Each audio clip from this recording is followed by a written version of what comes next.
Hello बच्चों, आप देख सकते हैं यहाँ पर आपके सामने चित्र में किसी को दिखाया गया है।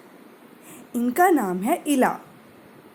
आप इन्हें ध्यान से देखिए ज़रा, ये क्या कर रही हैं। इनके हाथ आपको सही लग रहे हैं क्या? और हाथों की बजाय भला ये पैरों से काम क्यों कर रही हैं? और पैरों से भी कुछ ऐसा काम कर रही हैं जो कि बहुत कठिन दिखाई पड़ता है। देखिए, यहाँ पर एक कपड़ा है जिसमें उन्होंने पैर के अंगूठे से एक सुई दबा रखी है और वो कुछ कढ़ाई का काम करने का प्रयास कर रही हैं। इसके अलावा आपको इस चित्र में और क्या-क्या दिख रहा है? क्या आप इस तरीके का काम अपने पैरों से करने के बारे में सोच भी सकते हैं? परंतु इला को ये करने की ज़रूरत क्यों पड़ रही है और इस तरह से? भला क्यों? सोचिए। चलिए, अब हम अपना पाठ, जो कि पाठ 5 है, रिमझिम कक्षा 5 का, शुरू करते हैं। पाठ का नाम है जहाँ चाहा वहाँ राह। मतलब जो आप चाहते हैं उसके लिए आपके लिए रास्ते बनते चले जाते हैं। मलमली धोती का बादामी रंग खिल उठा था। किनारों पर कसूती के टाँकों से पिरोई हुई बेल थी। पल्लू पर भरवा टाँके अपना कमाल दिखा रहे थे। सुनहरे रूपहले बेल बूटों से जान आ गई थी मलमल में। तो यहाँ पर इला के हाथ में जो कपड़ा है वो किसका कपड़ा है? मलमल का कपड़ा। और मलमल पे कपड़ों पे जो इला ने कढ़ाई की है उसके बारे में यहाँ आपको बताया गया है। इन बेल बूटों को सजाया था इला सचानी ने। तो इला का पूरा नाम क्या है? इला सचानी। इला की हिम्मत की अनूठी मिसाल है ये कढ़ाई के नमूने। आप देख सकते हैं कि इला पैर से कितनी सुंदर कढ़ाई के नमूने दिखा रही हैं। इस चित्र में वो स्पष्ट नहीं है, परंतु आप यहाँ पर जो बताया गया है उसके माध्यम से अंदाज़ा ज़रूर लगा सकते होंगे। 26 साल की इला गुजरात के सूरत ज़िले में रहती हैं। उनका बचपन अमरेली ज़िले के राजकोट गांव में अपने नाना के यहाँ बीता। गुजरात आपको पता है भारत के कौन से हिस्से में है? और गुजरात का ज़िला कौन सा है? सूरत, जहाँ पर इला रहती थी। सांझ होते ही मोहल्ले के बच्चे घरों से बाहर आ जाते। जैसे आप सभी शाम को खेलने के लिए कहाँ जाते हैं, उसी प्रकार से इला भी शाम होते ही बाकी बच्चों के साथ खेलने के लिए बाहर आ जाती। कुछ मिट्टी में आड़ी तिरछी लकीरें खींचते, कुछ कनेर के पत्तों से पिटपिटी बजाते। पिटपिटी पता है आपको? पटाखे फोड़ते हैं पत्तों के माध्यम से। क्या ये सही है? पत्ते तोड़कर उसकी पिटपिटी बजाना क्या सही है? आप सोचिए, क्या पेड़ों के पत्ते तोड़ना अच्छी बात है? कुछ गिट्टे खेलते, कुछ इधर उधर से टूटे फूटे घड़ों के ठीकरे बटोरकर पिट्ठू खेलते। जब इन खेलों से मन भर जाता तो पेड़ की डालियों पर झूला डालकर ऊंची ऊंची पेंगे लेते। जो ऊंची ऊंची उछाल आप झूले पे लेते हो उसको क्या बोलते हैं? पेंगे। और ऊंचे स्वर में साथ में गाते, कच्चे नीम की निंबोरी सावन जल्दी आइयो रे। सावन का ये गीत बच्चे साथ में गाया करते। इला गाने में तो उनका साथ देती, पर उनके साथ पेंगे नहीं ले पाती। सोचिए ज़रा, इला को पेंगे लेने में क्या मुश्किल आती होगी। जैसा कि हमने चित्र में देखा कि इला के हाथ ठीक नहीं है, तो हाथों से कुछ भी पकड़ने में वो सक्षम नहीं है। परंतु हमने ये भी देखा कि उन्होंने अपने पैरों को कितना सक्षम बनाया है कि सुई जैसा बारीक काम भी इला अपने पैरों से कर सकती है। रस्सी पकड़ने को हाथ बढ़ाती, मगर हाथ तो उठते ही नहीं थे। वह चुप एक किनारे बैठ जाती। मन ही मन सोचती, मैं भी ऐसा कुछ क्यों नहीं कर पाती हूँ। बच्चे भी चाहते कि इला किसी न किसी तरह तो उनके साथ खेल सके। कभी कभार वे पकड़म पकड़ाई और विष अमृत के खेल में शामिल हो जाती, साथियों के साथ जमकर दौड़ती, मगर जब धप्पा करने की बारी आती तो फिर निराश हो जाती। धप्पा करने के लिए आपको अपने हाथ से उस व्यक्ति को छूना होता है ना? परंतु इला ऐसा नहीं कर पाती। इस कारण से इला बहुत निराश हो जाती थी। क्या आप स्वयं को इला की जगह पर रखकर सोच पा रहे हैं कि इला को किन मुश्किलों का सामना करना पड़ता होगा? सोचिए और अपना अनुभव लिखकर मुझे ज़रूर बताइएगा। वह बहुत कोशिश करती, पर उसके हाथों ने तो जैसे उसका साथ ना देने की ठान रखी हो। इला ने अपने हाथों की इस जिद को एक चुनौती माना। उसने वह सब अपने पैरों से करना सीखा जो हम हाथों से करते हैं। दाल भात खाना, दूसरों के बाल बनाना, फर्श बुहारना, कपड़े धोना, तरकारी काटना और यहाँ तक कि तख्ती पर लिखना भी। क्या आप सोच सकते हैं वे सभी काम जो आप अपने हाथों से करते हैं, यदि आपको अपने पैरों से करने पड़ जाएं तो क्या आप सक्षम होंगे? परंतु इला तो इसमें सक्षम है। उसने एक स्कूल में दाखिला ले लिया। दाखिला मिलने में भी उसे बहुत परेशानी हुई।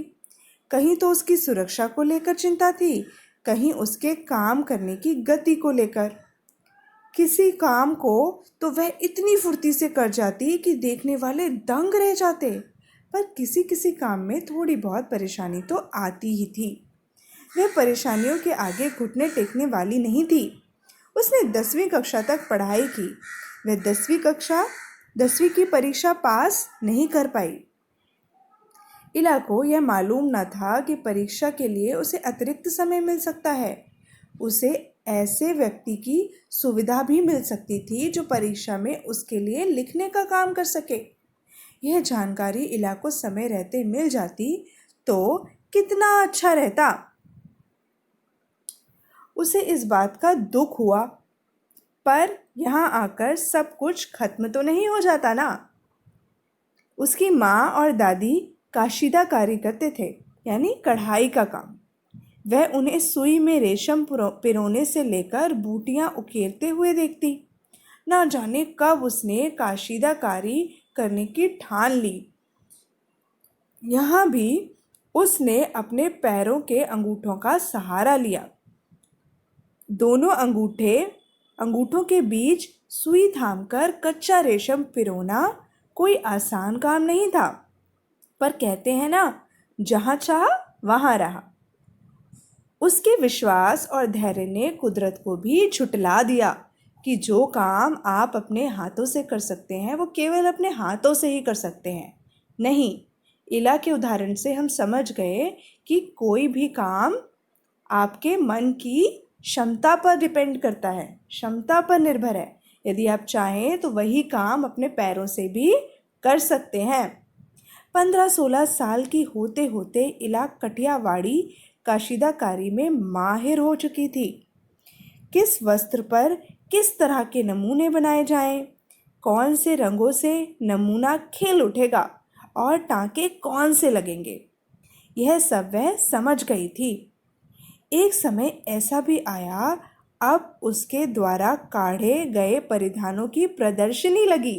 प्रदर्शनी मतलब एग्जीबिशन, जहाँ पर बहुत दूर दूर से लोग इला का काम देखने आने लगे। इन परिधानों में कठियावाड़ा के साथ साथ लखनऊ और बंगाल की झलक रहा था।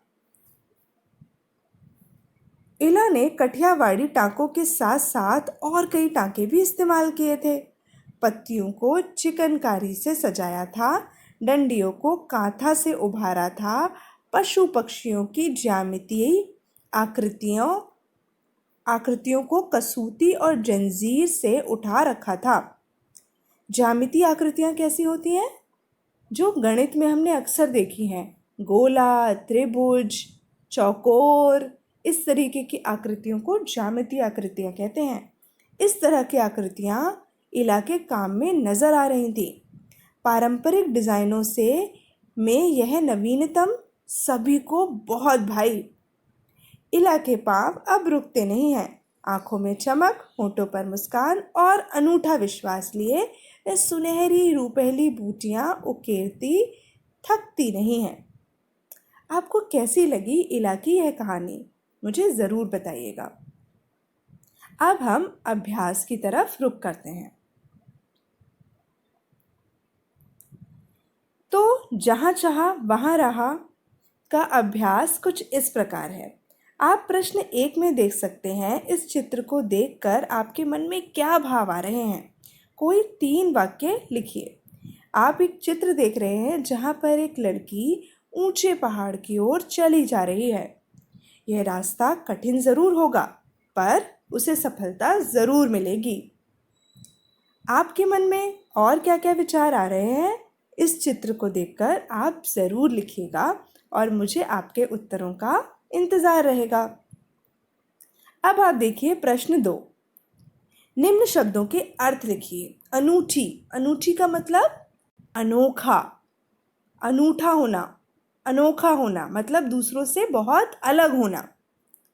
सांझ, सांझ मतलब शाम, कहते हैं ना, आज सांझ को मैं बाजार जाऊंगी, यानी शाम को। परिधान, मुझे पारंपरिक परिधान अच्छे लगते हैं, यानी जो पारंपरिक कपड़े होते हैं वो अच्छे लगते हैं। परिधान मतलब कपड़े। अतिरिक्त, अतिरिक्त मतलब अन्य। मेरी आवश्यकता के अनुसार जो चीज़ें मुझे चाहिए उसके अतिरिक्त भी मेरे पास सामान है। धैर्य, धैर्य का मतलब है सब्र, शांति। धैर्य रखना, बोलते हैं ना, धीरज रखिए, इस परेशानी से आप बाहर आ जाएंगे। इसके बाद प्रश्न 3 देखिए। उसके विश्वास और धैर्य ने कुदरत को भी झुठला दिया। ये वाक्य किसके लिए और क्यों कहा गया? पाठ में इस वाक्य आपने पढ़ा था। अब आप ध्यान दीजिए कि ये वाक्य क्यों कहा गया और किसके लिए कहा गया था, और यहाँ पर अपना उत्तर लिखिए। प्रश्न 4 में आप देख सकते हैं, पाठ में आए सिलाई, कढ़ाई संबंधित शब्दों का उपयोग किया गया है। उनमें से किन्हीं 3 का नाम लिखिए। हमने देखा कि पाठ में कई प्रकार के कढ़ाइयों के नाम हैं, है ना, अलग अलग तरह के टाँकों के नाम आए थे। आपको क्या करना है, उनके बारे में उनमें से किन्हीं 3 को यहाँ पर लिखना है। यहाँ पर 3 आकृतियाँ दी गई हैं, इनमें आपको लिखना है। प्रश्न 5 देखिए।